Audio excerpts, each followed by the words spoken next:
The mirrored glass of the Almeida corporate building reflected the gray Chicago sky that Thursday morning. On the 23rd floor, Roger Almeida adjusted his silk tie in front of a monitor displaying 16 different angles of the ground floor. His fingers drummed on the mahogany desk as he watched the routine movement of hurried executives crossing the marble lobby. At 52, Roger carried the marks of someone who had seen both sides of the coin. The wrinkles around his eyes told stories of sleepless nights, but they weren't just from luxury offices. They were also from late nights at construction sites, hauling bags of cement when he was still a laborer, dreaming of the day he'd have his own construction company. That day had come 20 years ago, and since then, Almeida Engineering had become synonymous with excellence in high-end developments. But something had been deeply bothering him in recent months.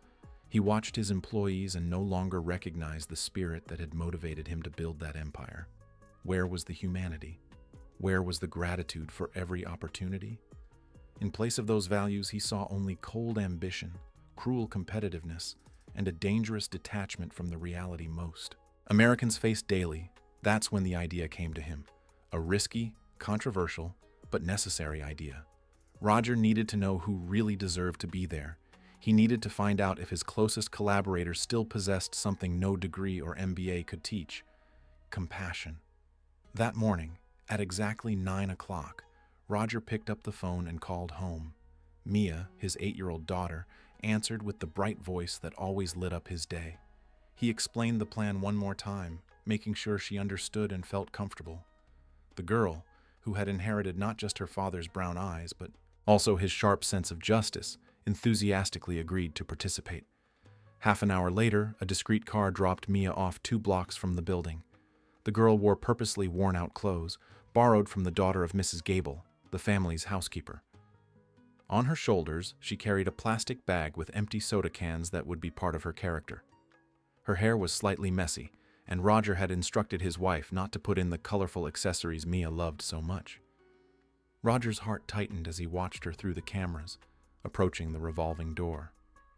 Part of him wanted to cancel everything, run down and hug her. But another part, the one that still remembered the poor boy he once was, knew this test was fundamental. Mia pushed the revolving door with difficulty. The bag of cans almost slipped from her small hands. When she finally entered the lobby, her eyes widened at the grandeur of the place. The ceiling was 20 feet high, crystal chandeliers hung like suspended jewels, and the polished marble floor shone so brightly she could see her own reflection. Several employees hurried past, men in dark suits and women in high heels, all with leather briefcases and serious expressions. No one seemed to notice the presence of that displaced child in such a setting of opulence. Mia walked up to the reception desk. 2 impeccably dressed women were typing on high-end computers. One of them, Tiffany, had perfectly blown-out blonde hair and manicured nails. The other, Ashley, wore makeup that looked like it came straight out of a fashion magazine. The girl stood on her tiptoes, trying to reach the height of the counter. "Please, ma'am, could I have a glass of water?" Mia's childish voice echoed in the lobby, but it was completely ignored. Tiffany kept typing as if nothing had happened. Ashley didn't even look up from her screen. Mia tried again, a bit louder. "Excuse me, I'm very thirsty. Can I have some water?" This time, Tiffany stopped typing. She slowly raised her eyes, as if the effort of looking down was a monumental inconvenience. Her face twisted into an expression of disgust. "Kid, this isn't the place for you. You're going to get the floor dirty with that disgusting bag." Ashley finally looked up, and her reaction was even worse. She stood up, walked around the counter, and approached Mia, with her arms crossed. "Who let you in here? This is a commercial building, not a mall food court. Get out of here before I call security." On the monitor, Roger clenched his fists. Every word from those women pierced his chest like a blade. He had known Tiffany for 3 years. He had always considered her efficient and professional. Ashley had been hired on a director's recommendation. Both received generous salaries, above-market benefits, and worked at one of the most prestigious addresses in the city. And now, they were treating a child like trash. Mia took a step back, frightened by the aggression. Her hands tightened around the bag of cans, and she felt her eyes sting. But she remembered the agreement with her father. She needed to be strong. She needed to keep going. "I just want water, please." Before the receptionists could respond, a deep male voice interrupted the scene. "What's going on here?" Charles, the head of security, approached with long strides. He was a tall man with broad shoulders who used his intimidating posture as a tool of the trade. Roger had hired him 2 years ago for his experience in multinational companies. Charles looked Mia up and down, his face hardening in disapproval. "Tiffany, how did you let this girl in?" "She came through the revolving door, Mr. Charles. I was already asking her to leave." Charles turned to Mia, leaning down just enough to be at her level but maintaining a distance that made his repulse clear. "Listen here, kid. This isn't a place for you to be begging for money or picking up trash. There are plenty of buildings out there. Go find somewhere else." "I'm not begging. I just wanted a glass of water." Mia's voice was trembling now, but she stood her ground. "Water? The water here is filtered, imported, and expensive. It's not for just anyone. And besides, you're getting the floor dirty with that filthy bag. See these marks? I'm going to have to call the cleaning crew because of you." Charles pointed to small spots on the marble, exaggerating his indignation. Ashley joined in with a malicious smile. "It's true. Do you know how much it costs to maintain this floor? More than you'll make picking up cans your whole life." The words cut through the air like whips. Mia felt the tears finally escape. They weren't fake tears. They were real. The cruelty of those people was real. On the 23rd floor, Roger stood up abruptly, knocking over his chair. His breathing was fast. He never imagined his employees could be so inhuman. Part of him wanted to go down immediately and end it, but he knew he needed to see how far the situation would go. Charles grabbed Mia by the arm, not with excessive force, but with enough firmness to scare her. "Let's go, kid. Outside. And don't come back here, you hear me?" He led her toward the revolving door. Mia tried to pull away, but the man was much stronger. It was at that moment that a different voice emerged from the side hallway. "Let go of that child right now." Everyone turned. From one of the hallways leading to the service elevators, Mrs. Miller appeared. She was 63 years old, with gray hair tied in a simple bun, wearing the navy blue uniform of the cleaning crew. Her hands, calloused from decades of hard work, firmly held a mop. Mrs. Miller had worked at Almeida Engineering for 15 years. She had started as a cleaning assistant and, through her unwavering dedication, had become one of the company's longest-serving employees. Roger knew her well. He remembered meeting her several times during his night rounds of the building, back when he still personally supervised every detail of the construction. Charles let go of Mia and turned to Mrs. Miller impatiently. "Mrs. Miller, go back to your work. This is none of your business." "None of my business? You're kicking out a child who just asked for water. What kind of people do that?" Mrs. Miller's voice carried a moral authority that no executive title could grant. Tiffany rolled her eyes. "Mrs. Miller, with all due respect, you don't understand. This is a corporate environment. We can't have just anyone coming in here and disturbing our work." "Just anyone?" "She's a child." Mrs. Miller approached Mia, kneeling beside her and gently wiping away her tears. "Come with me, sweetheart. I'll give you some water and something to eat." Charles stepped forward, blocking the way. "Are you going to take this girl to the break room? Are you crazy? Imagine if Mr. Almeida finds out we're using company facilities to give charity to people off the street." Mrs. Miller rose slowly, looking Charles in the eye, without fear. "The Mr. Almeida I've known for 15 years would never turn his back on a thirsty child. And if he did, I'd lose all the respect I have for him." Mrs. Miller's words echoed through the lobby.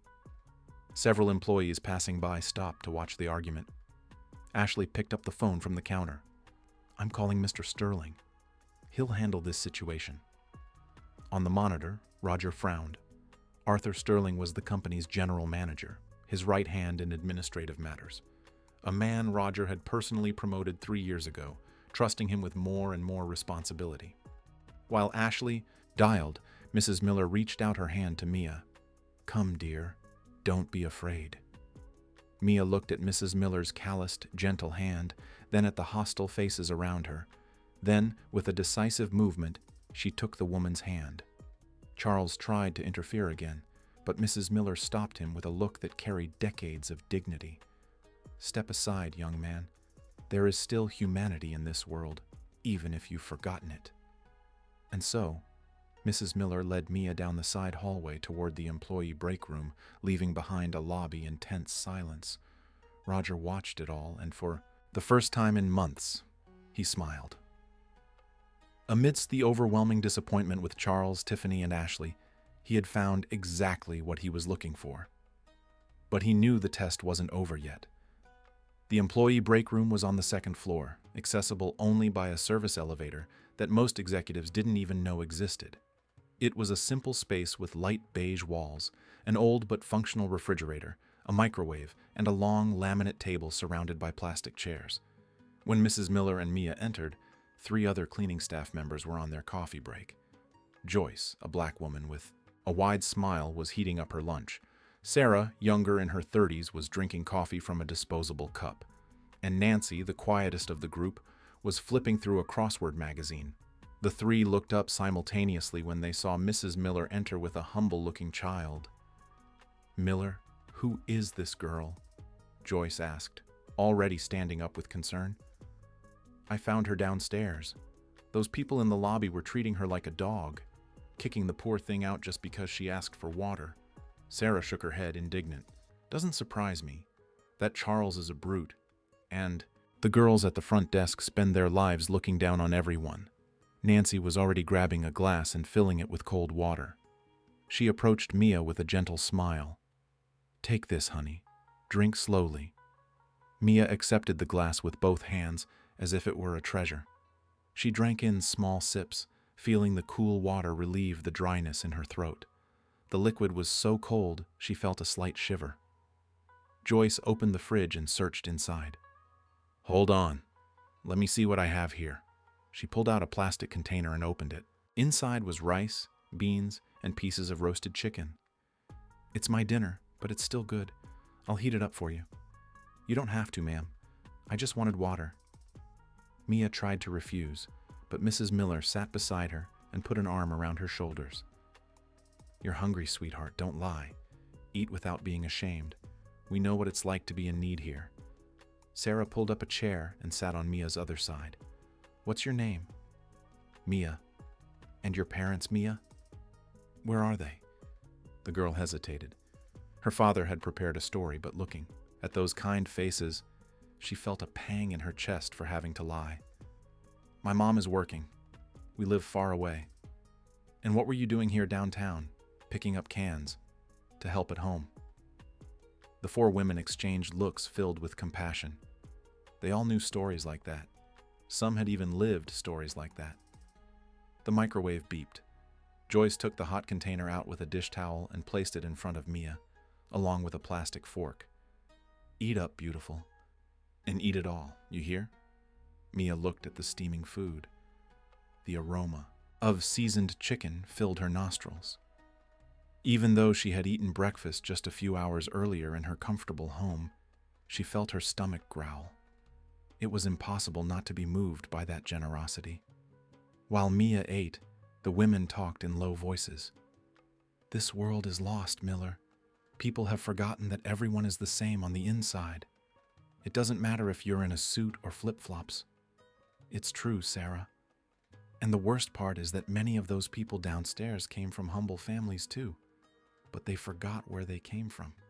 Nancy, who had remained quiet until then, spoke in a soft voice.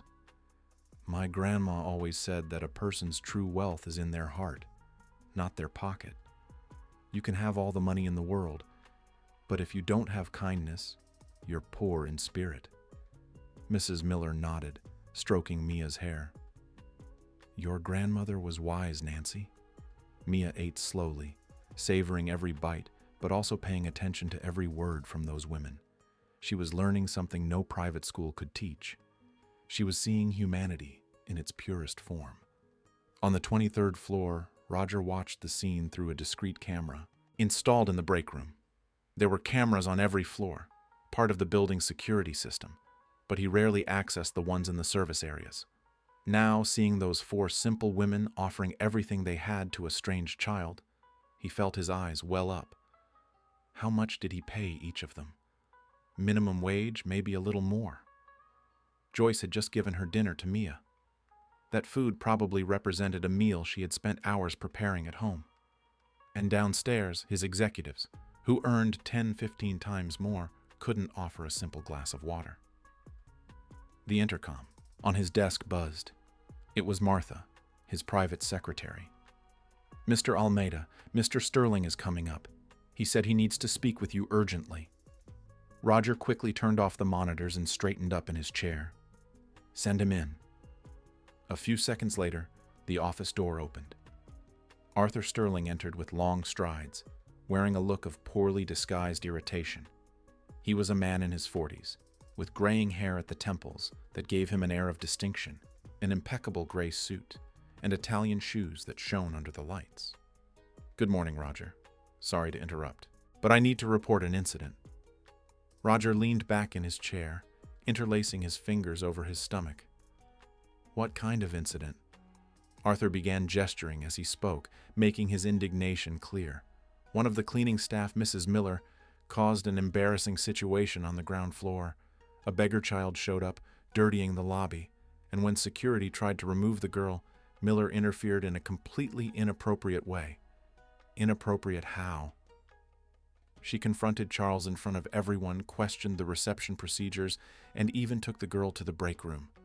To the break room, Roger, using company facilities to provide social services.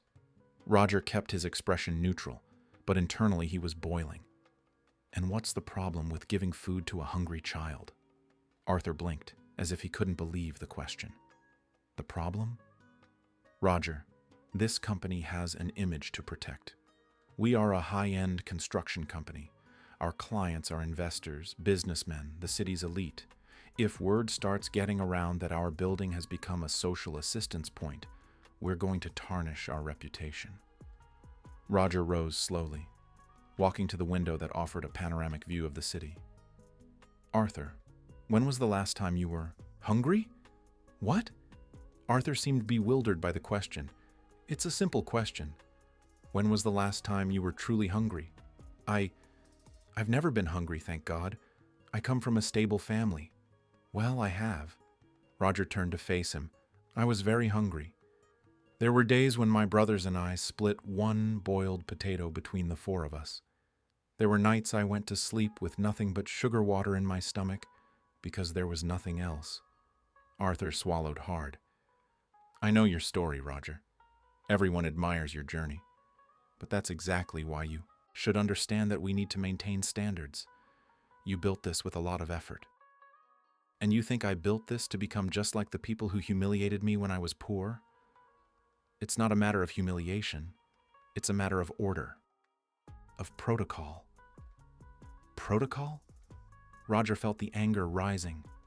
What protocol says we can't give a glass of water to a child? It's not just about the water, Roger. It's about setting a precedent. If we allow anyone to come in here asking for favors, we'll become a magnet. Tomorrow it'll be one child, then it'll be 10. Where does it stop? Maybe it doesn't stop. And maybe it doesn't need to. Maybe that's exactly what this place needs. A little more humanity. Arthur took a deep breath, trying to control his frustration. "With all due respect, I think you're being too emotional about this. I understand your humble origins create a connection, but we can't let sentimentality get in the way of the professional management of this company." "Sentimentality?" "Yes. Miller acted on emotional impulse without considering the consequences. And now I need to make a managerial decision so this doesn't happen again." "What decision?" Arthur squared his shoulders, assuming his executive posture. "I'm going to fire her for cause. She defied direct orders from the head of security, caused public embarrassment, and used company resources without authorization." Roger felt as if he'd been punched in the stomach. Fire? Mrs. Miller? The only person in that entire building who had shown a shred of compassion? You can't do that. I can, and I will. You gave me the authority to manage the staff, Roger. And this is a necessary administrative decision. If I don't act now, I'll lose the respect of the rest of the team. Respect? You think you're going to gain respect by firing a 60-year-old woman who just tried to help a child? I'll gain respect by showing that rules are there to be followed. Miller is a good cleaner, but she crossed a line. Roger clenched his fists. He wanted to scream. He wanted to reveal everything right then. But he knew it wasn't time yet. He needed to see how far this would go. Do what you think is necessary, Arthur. After all, you are the general manager. The words came out heavy with a sarcasm that Arthur didn't catch. Great. I'm glad we agree. I'll process the termination today, and I'll make it clear to the whole team that this kind of behavior won't be tolerated. Arthur turned to leave, but stopped at the door. Oh, and Roger, I suggest you also talk to Charles. He was quite upset by the situation. I think some recognition of his work would be important. After all, he was just doing his job, keeping the building secure. Don't worry. I'm going to have a very special talk with Charles. Arthur left, closing the door. Roger stood still for a few seconds, trying to control the storm of emotions inside him. Then he went back to the monitors. In the break room, Mia had finished eating. Mrs. Miller was gently wiping the girl's face with a napkin. Are you feeling better now, honey? I am. Thank you so much. You're very kind. Don't mention it, child. We have to look out for each other. If we don't do it, who will? Joyce was putting away her empty container, knowing she would go without dinner that night, but showing no regret. Mia looked at the four women and felt something she would never forget. There, in that simple break room with old furniture and worn walls, there was more wealth than in all the luxury floors of the building. Mrs. Miller, can I come here again someday? Mrs. Miller smiled, squeezing Mia's small hand. You can, sweetheart. You always can. And when you come, we'll be here. But at that moment, none of them knew that there might not be a next time. Because while Mia was receiving all that affection, 2 floors below, Arthur Sterling was already in the Human Resources Department, filling out the termination papers. And Roger Almeida, watching everything from his office in the sky, was preparing for the storm he was about to unleash. The humility test had revealed much more than he expected, and the consequences would be devastating. 2 hours later, Mrs. Miller was called to the Human Resources Department. She went down in the service elevator, wiping her hands on her uniform, having no idea what awaited her. Mia had already left the building, following the instructions Roger had discreetly sent via text to the nanny waiting on the corner. The girl had left the break room with tight hugs from the 4 women, promising to return, carrying with her memories that would mark her life forever. Now, Mrs. Miller walked down the hallway of the 5th floor, where HR was located. Her legs ached after a whole morning of cleaning offices, but she kept her posture straight, a dignity that no physical exhaustion could shake. The door to the office of Andrea Fonseca, the HR coordinator, was ajar. Mrs. Miller knocked lightly. Come in, Mrs. Miller. Andrea's voice was cold and professional. She was a woman in her mid-30s, thin, wearing modern-framed glasses. She wore a navy blue blazer set and had an open folder with documents on her desk. Have a seat, please. Andrea pointed to the chair in front of the desk. Mrs. Miller sat down, placing her hands in her lap. Did something happen? Mrs. Miller, I received a communication from Mr. Sterling regarding an incident that occurred today in the lobby. Oh, yes. The girl. Exactly. The girl. Andrea adjusted her glasses and picked up a pen. According to the report from the head of security and the reception supervisor, you interfered with the removal of an unauthorized person from the company premises. Unauthorized person? She was a thirsty child. I understand. You acted out of compassion, but you need to understand that there are security protocols. Mr. Charles was doing his duty. The duty of kicking out a child? Mrs. Miller's voice was thick with indignation. Mrs. Miller, please, maintain a respectful tone. I'm sorry, ma'am, but I can't understand how giving water and food to a child can be wrong. It's not about right or wrong. It's about hierarchy and procedures. You defied a direct order from a superior. Superior? Charles is the head of security. I work in cleaning. We aren't even in the same department. But within the organizational structure, when a security employee is handling a situation, other employees are not to interfere. And furthermore, you used company resources, specifically the break room, for unauthorized purposes. Mrs. Miller felt the blood rush to her head. Unauthorized purposes? I gave her food that was mine. Joyce gave her dinner. But you used the company's physical space, and you created a dangerous precedent. Andrea sighed, as if the conversation were a burden. Look, Mrs. Miller, you're a longtime employee. You've always been dedicated. But this time the situation got out of hand. Mr. Sterling was very clear. He cannot allow this type of behavior to be repeated. What type of behavior? Kindness? Insubordination. The word fell like a stone between them. Mrs. Miller was silent for a few seconds, processing it. 15 years. 15 years cleaning that building. 15 years waking up at 5 in the morning, taking 2 buses to get to work. 15 years scrubbing floors, emptying trash cans, cleaning toilets. And now she was being accused of insubordination for giving water to a child. And what is the decision then? Andrea slid a piece of paper across the desk. Unfortunately, I have to process your termination for cause. The words hit Mrs. Miller like a lightning bolt. Termination for cause. That meant leaving with nothing.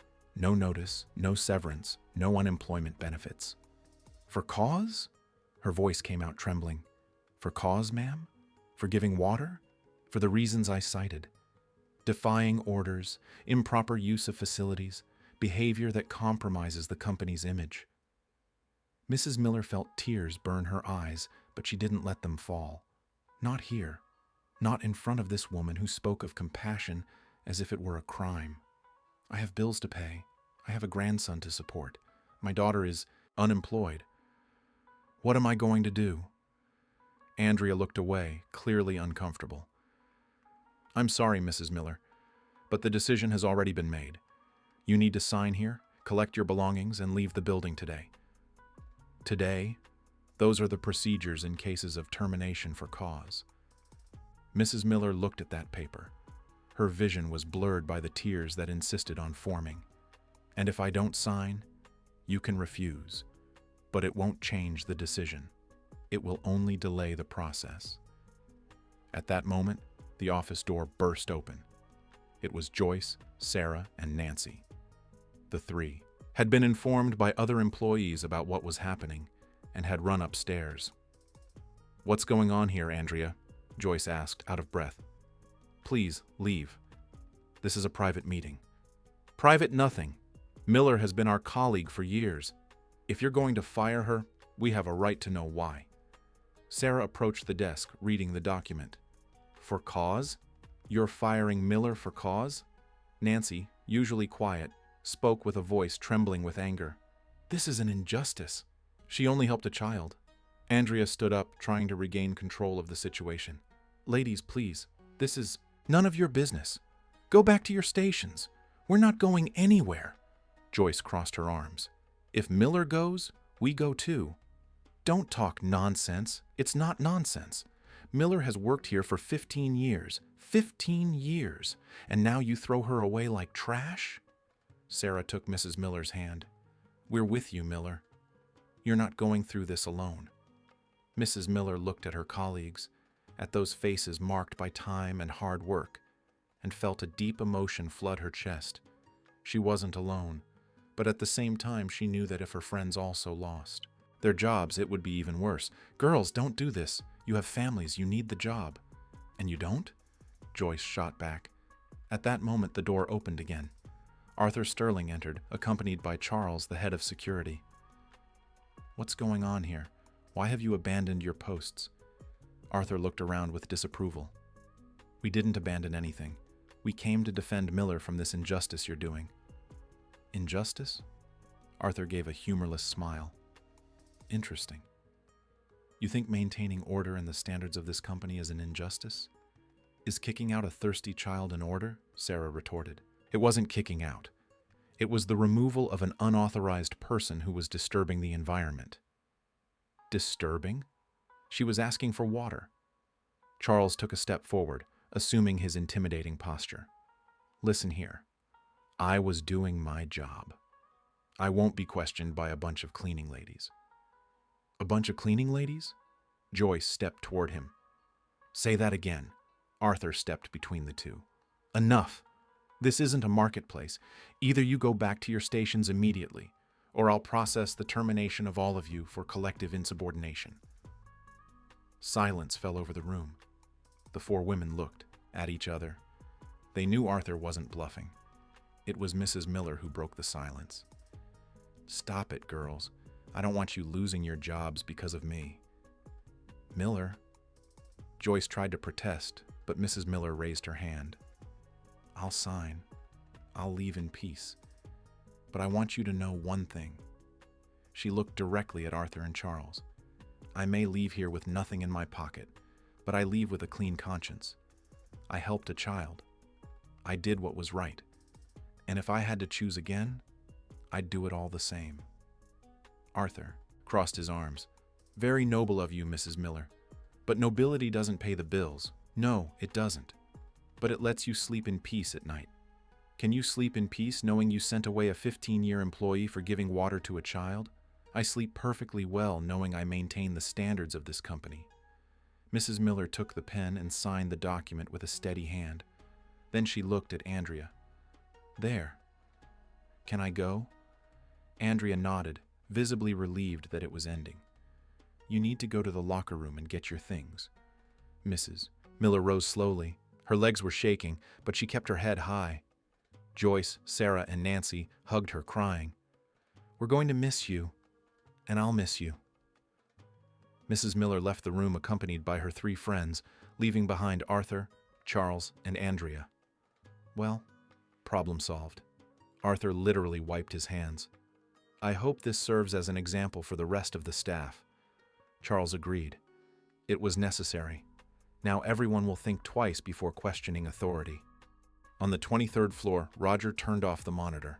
He had seen and heard everything through the audio system that was also installed in the human resources room. His hands were shaking with rage. His heart was pounding. But he knew he had to maintain control. It wasn't time to act yet, but that time was coming. And when it came, the storm would be relentless. Mrs. Miller lived in a humble neighborhood on the outskirts of the city, in a simple 2-room house she shared with her unemployed daughter, her son-in-law, who did odd jobs as a laborer, and her 6-year-old grandson. There were 4 people depending on her salary. That afternoon, when she got home 2 hours earlier than usual, everyone realized something was wrong. Mom, what happened? Chloe, her 32-year-old daughter, stood up from the sofa where she was mending clothes. Mrs. Miller placed her purse on the kitchen table and sat heavily in a chair. They let me go. What? Chloe approached, incredulous. What do you mean they let you go? You've worked there for 15 years. For cause. I won't get anything. And Mrs. Miller told them everything.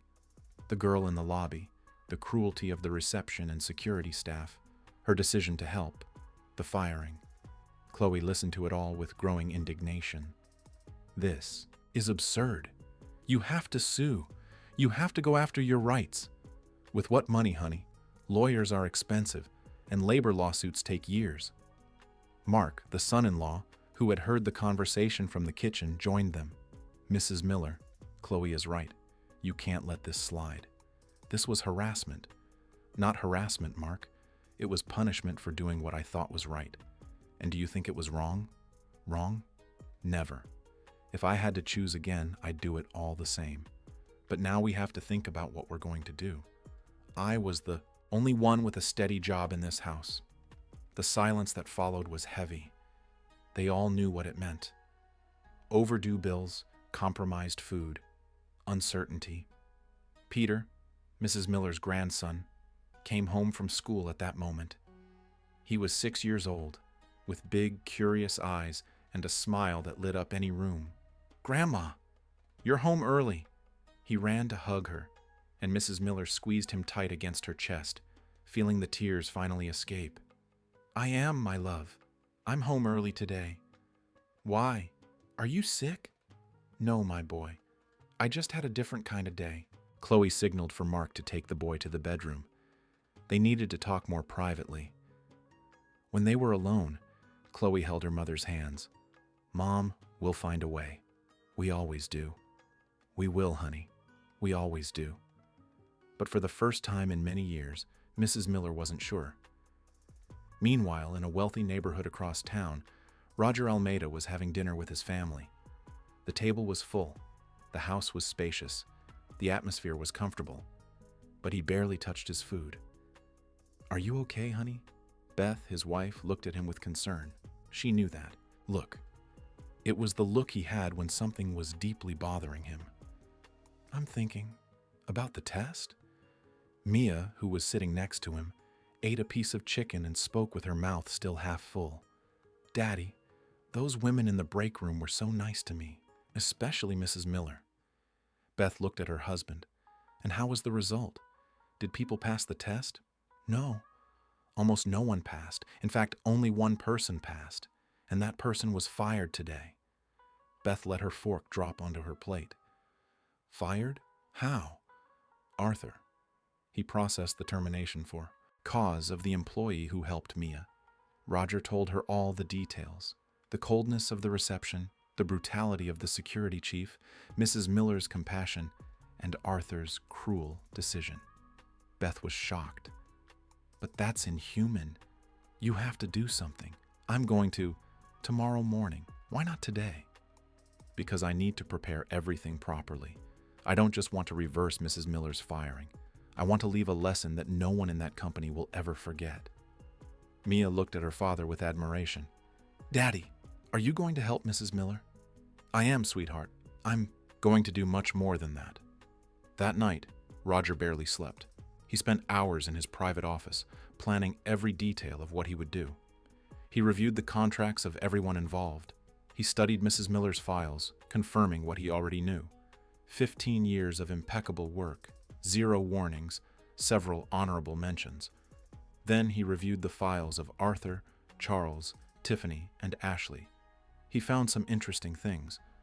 Arthur had 3 warnings for rude treatment of subordinates.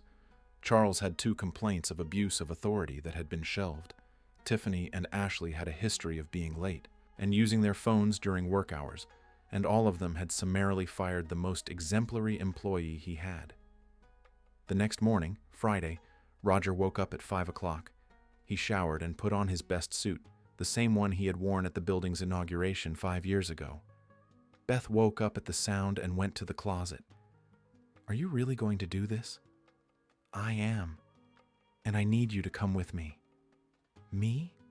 You and Mia. I need you both there. Beth understood. It wasn't just a professional matter. It was about values. At 7 in the morning, the 3 were in the car. Roger drove in silence. Mia, in the back seat, was excited but also apprehensive. She knew something big was about to happen. They didn't go straight to the building. They went to the outskirts. Roger had obtained Mrs. Miller's address through the Human Resources Department, using an administrative excuse. When they arrived at the humble street with simple, modest houses, Beth looked around with teary eyes. Roger, look where she lives. I know. That's why I'm here. They got out of the car. Mia held her father's hand, tightly. They walked to house number 346. Roger knocked on the door. Mrs. Miller was preparing breakfast. Chloe had left early to hand out resumes. Mark was in the bedroom with Peter. When she heard the knock, she went to the door without any idea who it could be at that hour. She opened it and froze. In front of her stood a man in an impeccable suit, an elegant woman, and a girl. The girl with the cans. Mrs. Miller? Roger's voice was soft. Yes? Mrs. Miller still couldn't process what she was seeing. My name is Roger Almeida. I'm the owner of Almeida Engineering. Mrs. Miller's world seemed to stop. The owner of the company, at her front door. Mr. Almeida, may I come in? I need to talk to you. Linda looked back, seeing the modesty of her home. The small living room, the old furniture, the peeling paint. The house is very simple, sir. I grew up in a house very much like this, Mrs. Miller. Please, may we come in? Linda opened the door completely. Roger, Beatrice, and Maya walked in. Mark appeared from the bedroom, startled to see such elegant people in his home. Roger looked around and felt a wave of nostalgia. That house really did look a lot like the home of his childhood. Mrs. Miller, this is my wife, Beatrice, and this is my daughter, Maya. Linda looked at Maya and finally understood. The girl, she was your daughter? She was. It was all a test, Mrs. Miller. A test to find out who in my company still had a heart. Linda sat down slowly on the sofa, still processing. A test? I needed to know if the people who work for me still had their humanity. If they still remembered where they came from and what truly matters. Roger sat down beside her. 15 employees had contact with Maya yesterday. 2 receptionists, a head of security, 3 assistant guards, 5 executives who passed through the lobby, and 4 members of the cleaning crew. He paused. Do you know how many offered help? Linda shook her head. 4. Only 4. You, Jane, Sarah, and Nancy. And out of those 4, you were the only one who faced consequences. Tears began to roll down Linda's face. I didn't do anything special, sir. I just gave her some water and food. That is exactly why you passed the test. To you, helping a child isn't anything special. It's obvious. It's the bare minimum. But to most people in that building, she was a nuisance. Roger took an envelope from inside his jacket. I came here to bring this personally. He held the envelope out to Linda. What is it? Open it. Linda opened it with trembling hands. Inside was a document. It was an employment contract, but it was for a position she didn't recognize. Supervisor of Organizational Culture and Ethics.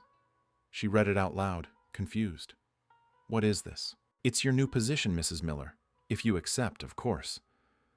A new position? You will be responsible for ensuring that no one at Miller Engineering forgets what really matters. You'll train new employees, evaluate ethical behavior, and create social responsibility programs. And you will have the authority to report any situation of disrespect or lack of humanity directly to me. Linda looked at the document, then at Roger, then back at the document. Sir, I barely finished high school. I'm a janitor. You are much more than that. You are an example, and that is what my company needs. He pointed to a number on the contract. This will be your salary. Linda looked and nearly fainted. It was 5 times what she earned before. This is wrong. There must be an extra 0 here. It's not wrong. And there are the benefits. Full health insurance for you and your family, a 401k, and profit sharing. Roger looked around. And I want to help you get a better house. The company has a financing program for employees. Linda began to cry uncontrollably. Beatrice sat beside her and hugged her. You deserve it, Mrs. Miller. You deserve all of this, and more. Maya approached shyly. Thank you for being kind to me yesterday, Mrs. Miller. Linda pulled the girl into a hug. Thank you, sweetheart, for giving me the chance to do the right thing. Roger stood up. I need to get back to the office now. I have some changes to make there. Can you start on Monday? Linda nodded, still in disbelief. I can. Yes, I can. Great. I'll have a car pick you up at 8 o'clock. When Roger, Beatrice, and Maya left, Linda stood in the middle of the living room holding the contract. Mark came, out of the bedroom, where he had heard everything. Mom, is this real? She looked at him with a smile through her tears. It's real, Mark. It's real. And while a miracle was being celebrated on the outskirts of town, a storm was about to break at the Miller corporate building. Because Roger hadn't just come to restore justice, he had come to do a complete cleaning. Roger arrived at the building at 9 o'clock. He asked Beatrice and Maya to wait in the private parking reception. He would go up alone first. As he entered the lobby, Charles was at his usual post. Seeing Roger, he immediately straightened up, adjusting his jacket. Good morning, Mr. Miller. Good morning, Charles. Please gather the entire reception and security team in the second floor conference room in 15 minutes. Charles blinked, surprised. The whole team? Now? Now. Roger headed for the elevator without waiting for an answer. He went straight to his office on the 23rd floor. Martha, his secretary, stood up when she saw him. Mr. Miller, you're early. There's fresh coffee. Thank you, Martha. I need you to call Austin, Andrea from HR, and all the directors for a meeting in the main auditorium at 10 o'clock. It's urgent and mandatory. All the directors, all of them. And I want you to send a memo to the entire company announcing a general assembly at 11 o'clock. Attendance is mandatory for every employee in the building. Martha was speechless. In 5 years as Roger's secretary, she had never seen anything like this. Did something happen? Many things happened, Martha, and today, I'm going to fix them all. 15 minutes later, in the second floor conference room, Charles had gathered his team. The 3 assistant guards who were on duty the day before were present, along with the 2 receptionists, Tiffany and Rachel. They were all whispering, speculating about the reason for the meeting. The door opened. Roger entered, accompanied by Beatrice and Maya. The silence was immediate. Charles looked at Maya and felt a knot in his stomach. That girl looked familiar. Tiffany and Rachel exchanged confused glances. Roger walked to the head of the table and remained standing. Good morning, everyone. Thank you for coming. He paused, looking each person in the eye. Yesterday, a child entered this building. An 8-year-old girl, dressed simply, carrying a bag of cans. She asked for a glass of water. Charles began to turn pale. Tiffany and Rachel looked at each other, panic starting to set in. That child was treated with disdain, contempt, and cruelty. She was called a nuisance. She was accused of dirtying the floor. She was grabbed and dragged out as if she were trash. Roger placed his hand on Maya's shoulder. This child is my daughter. The bombshell dropped. Charles felt his legs go weak. Tiffany put her hand over her mouth. Rachel turned white as a sheet. It was all a test that you failed miserably. Mr. Miller, Charles tried to speak, but Roger held up his hand. I don't want to hear excuses. I want you to hear something important. I didn't come from wealth. I came from extreme poverty. I was once that child you kicked out. I've been hungry. I've been humiliated. I've been treated like nothing. His voice was heavy with emotion, but controlled. When I built this company, I made a vow. I swore I would never become like those who humiliated me. I swore I would treat every person with dignity, regardless of social class, appearance, or position. He walked around the table, stopping behind each chair. You receive salaries above the market average. You have excellent benefits. You work in one of the most modern buildings in the city. And yet, you couldn't offer a glass of water to a child. Sir, I was just following protocol. Charles tried to defend himself. Protocol? Roger turned sharply toward him. What protocol tells you to drag an 8-year-old girl out the door? She didn't have authorization. She was thirsty. She was hungry. She was a vulnerable child. Roger's voice rose for the first time. And you, who are supposed to protect the people in this building, treated her like a threat. Charles lowered his head. Roger turned to Tiffany and Rachel. And you two, what words did you use again? Oh yes. You said she would get the floor dirty with her disgusting bag.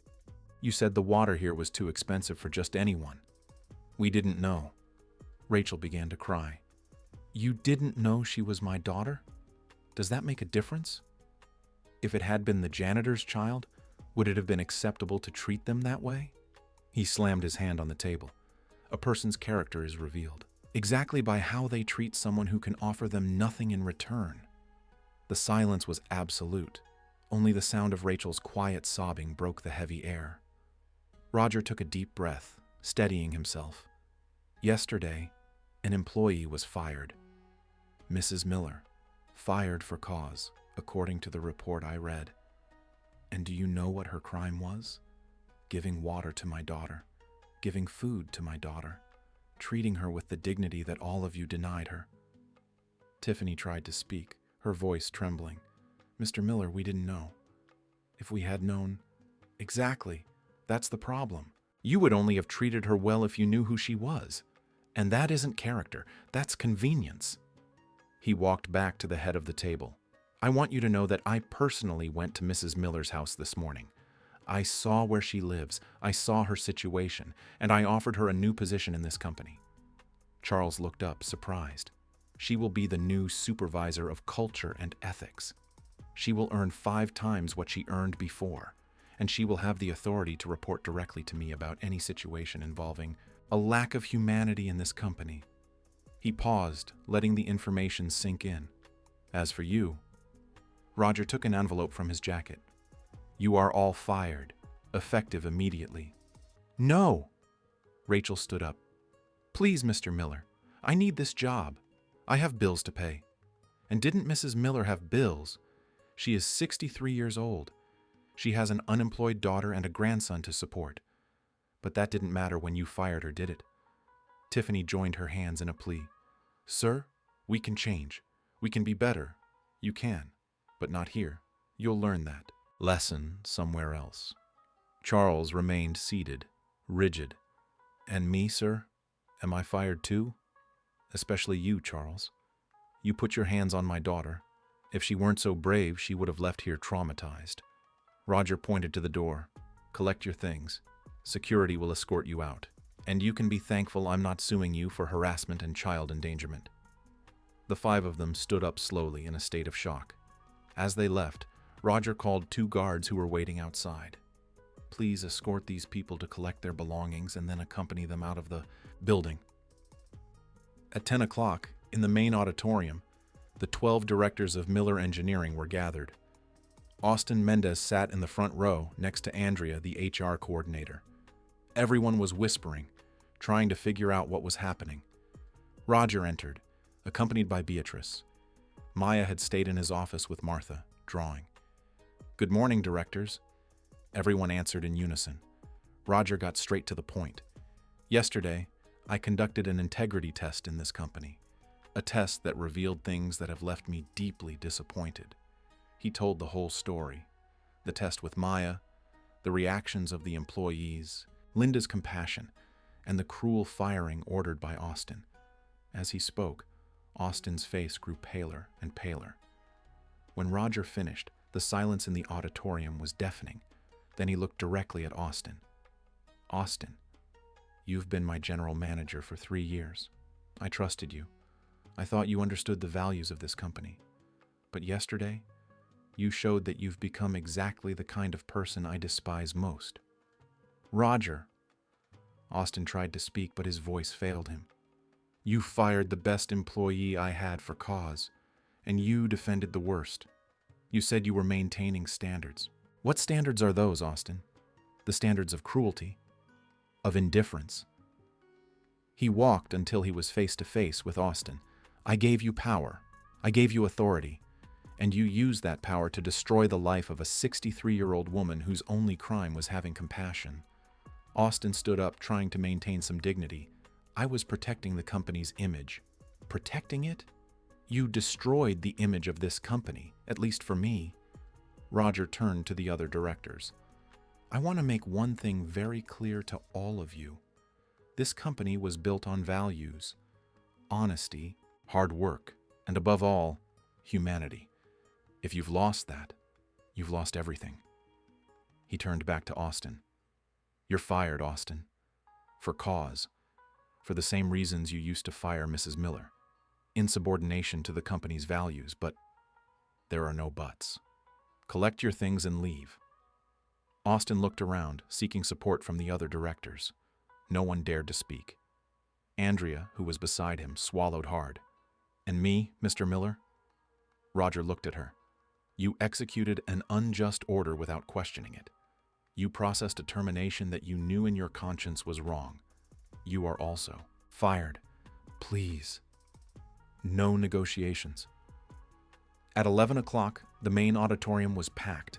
More than 300 employees were gathered, from interns to department managers. Everyone knew something extraordinary was happening. Rumors were flying through the halls about mass layoffs, a test involving a child, and radical changes. Roger stepped onto the stage. Beside him, Beatrice held Maya's hand. It was important for everyone to see the girl, to know who she was. The auditorium went silent instantly. "Good morning, everyone. I know many of you are confused, worried. Some of you may have heard rumors. I'm going to clear everything. Up now." He took a deep breath. "Yesterday, I conducted an experiment. My daughter Maya, who is here beside me, entered this building dressed as a child in a vulnerable social situation. She asked for nothing more than a glass of water." Murmurs rippled through the auditorium. Some people were already starting to understand where this was going. What happened next left me deeply ashamed. Ashamed as a father, as a businessman, and as a human being. Roger told the whole story, sparing no details. The coldness of the reception, the brutality of security, the compassion of the cleaning staff, and Linda's firing. As he spoke, he saw pale faces, lowered eyes, and expressions of shock. 15 people had direct or indirect contact with Maya. Of those 15, only 4 acted with humanity. 4 members of the cleaning crew, simple women with modest salaries, who without hesitation offered water, food, and comfort. He paused. And for that act of kindness, one of them was fired for cause. The indignation in the auditorium was palpable. Several employees shook their heads in disbelief. This morning, I went to that employee's house. Mrs. Miller lives on the outskirts of the city, in a humble home, supporting an unemployed daughter and a grandson. I saw where she lives. I saw her conditions. And I remembered where I came from. Roger's voice broke. I came from a place like that. I came from poverty. I worked in construction, carrying bags of cement, dreaming of the day I would have my own company. That day came, and I built all of this. He gestured, encompassing the entire building. But for what? To create a place where people are judged by the clothes they wear? Where children are kicked out for asking for water? Where kindness is punished and cruelty is rewarded? No! The word echoed through the auditorium. I didn't build this to be a monument to arrogance. I built it to be an example that it is possible to grow without losing your humanity. Spontaneous applause began to break out. Shy at first, but growing in intensity. Roger raised his hand, asking for silence. Today, I made some difficult decisions. I fired 7 people: the general manager, the head of security, the HR coordinator, 2 receptionists, and 2 assistant guards. All for cause. A tense silence fell over the room. I know this may seem harsh, but I need to make one thing absolutely clear. In this company, character matters more than competence. Humanity matters more than productivity. And anyone who doesn't understand that has no place here. He looked around, making eye contact with as many people as possible. I also promoted someone today. Mrs. Miller, the woman who was fired for having compassion, is now our supervisor of organizational culture and ethics. She will start on Monday, and she will have the authority to report directly to me about any situation that violates the principles of this company. More applause followed, warmer this time. And it won't stop there. I'm going to implement deep changes. From now on, every employee, from the intern to the director, will undergo regular training on empathy, social responsibility, and professional ethics. Roger picked up a document from the podium. Furthermore, I am creating the Miller Social Inclusion Program. We are going to reserve job openings for people in vulnerable situations. We will offer professional training for youth from underprivileged communities. And we will open our break room and cafeteria once a week to serve free meals to those in need. The auditorium exploded in applause. People stood up, moved to tears. Maya, who had been quiet beside her mother, began to clap too, a radiant smile on her face. When the applause died down, Roger continued, I want all of you to understand one thing. Financial success without human values is empty. We can have the most beautiful building, the most lucrative contracts, the most important clients, But if we lose our humanity in the process, we lose everything that truly matters. He stepped down from the stage and walked down the center aisle, speaking as he went. I know many of you. I know your stories. I know many of you came from humble backgrounds and fought to be here, and that is exactly why I expect more from you. I expect you to never forget where you came from, to never treat anyone as inferior. He stopped in the middle of the auditorium, because at the end of the day, we are all equal. We all have the same basic needs. We all deserve dignity. We all deserve respect. An employee from the accounting department shyly raised her hand. Mr. Miller, may I ask a question? Of course. What can we do? How can we help make these changes happen? Roger smiled. Great question. You can start by looking around, by getting to know the people you work with, by asking how they are, by offering help when you notice someone is in need. Small gestures make a huge difference. Another employee from the engineering department stood up. Sir, I wanted to apologize. I passed through the lobby yesterday. I saw the girl, and I did nothing. I was indifferent.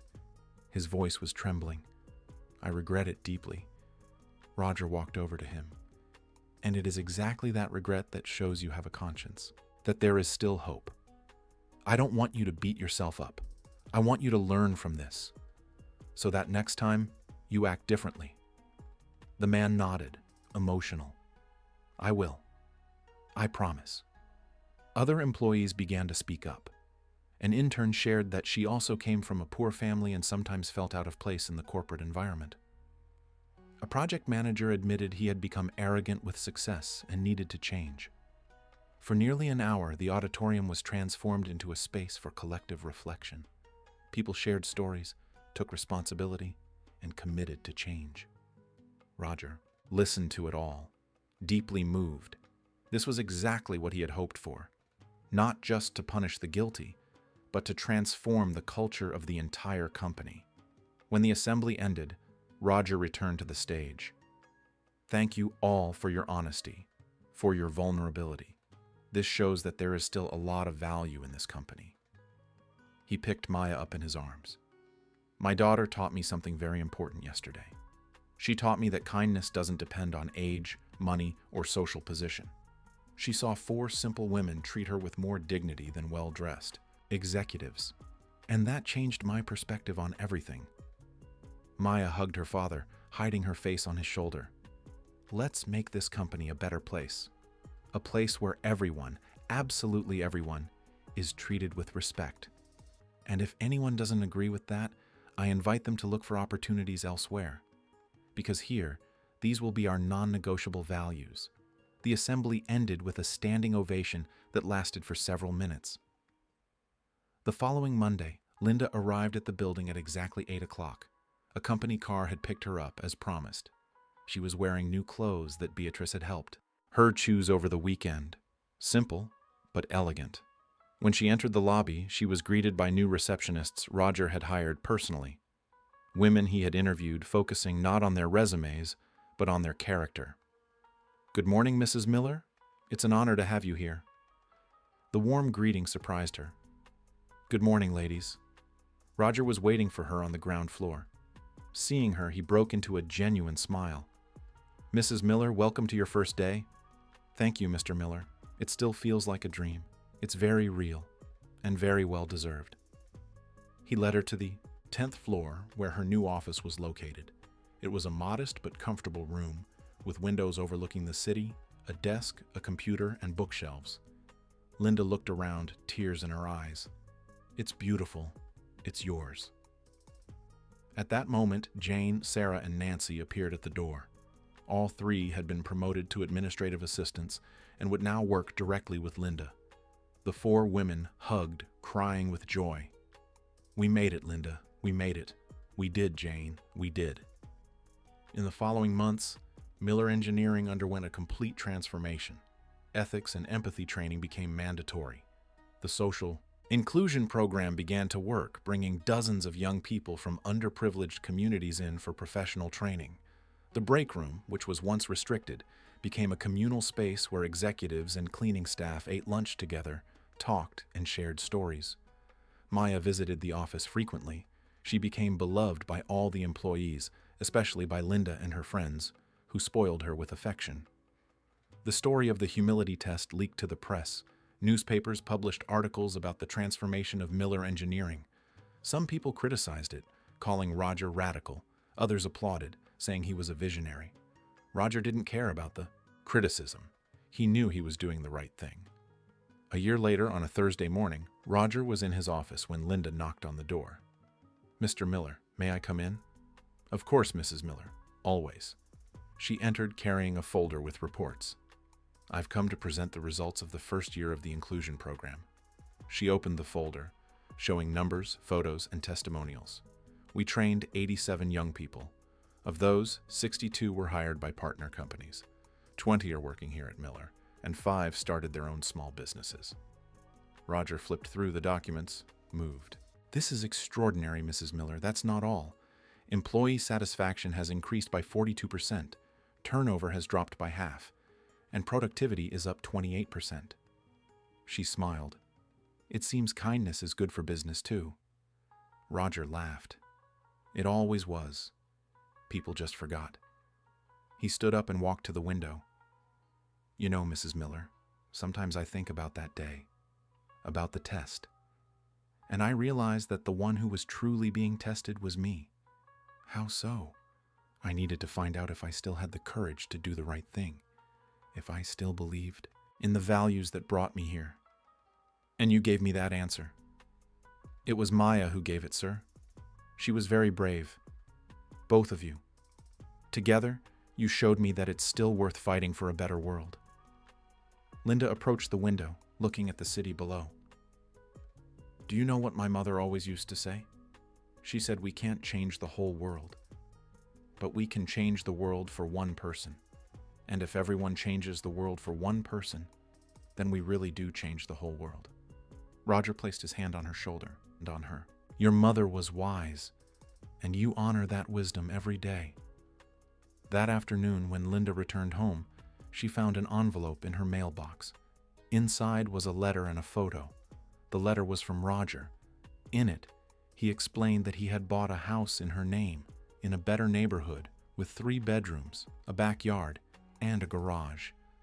The photo showed the house with a giant red ribbon on the door. Linda sat on the front step and cried. She cried with gratitude, with joy, and with hope. Her daughter Claudia, who had gotten a job through the Miller Inclusion Program, found her there. "Mom, what is it? What happened?" Linda showed her the letter and the photo. "He bought a house for us, honey. A real house." The two of them hugged, crying together. Little Peter came running out of the house. "Grandma, why are you crying?" Linda picked her grandson up in her arms. "Sometimes we cry for joy, my love. Sometimes the world still surprises us with kindness." And there, in that humble street on the edge of town, as the sun set over the city, a family celebrated not just a new house, but the living proof that humanity still existed. That small gestures of kindness could generate immense transformations. That in the end, what really mattered wasn't the size of the bank account, but the size of the heart. And Maya, in her home in the suburbs, was drawing a picture. It was Mrs. Miller, in a blue dress with a huge smile, surrounded by hearts. Underneath, in still uneven child's handwriting, she wrote, "My hero," because in the test of humility, everyone learned something fundamental. That true wealth is not measured in money. It is measured in love, in compassion, and in humanity. And that wealth is something no one could ever take away from them. The end. If the journey of Linda and Maya touched your heart, know that each of us has the power to make a difference in someone's life. A simple gesture, a kind word, an act of goodness can completely transform another person's reality. Subscribe to the channel for more stories that celebrate the best in all of us. Leave a like if you believe that humanity can still change the world. And in the comments, tell me, have you ever been surprised by the kindness of a stranger? Or have you ever been that stranger who changed someone's day? Share your story with us. Together, we can inspire more love and compassion. Until the next story, and remember, always be the person who offers water when someone is thirsty.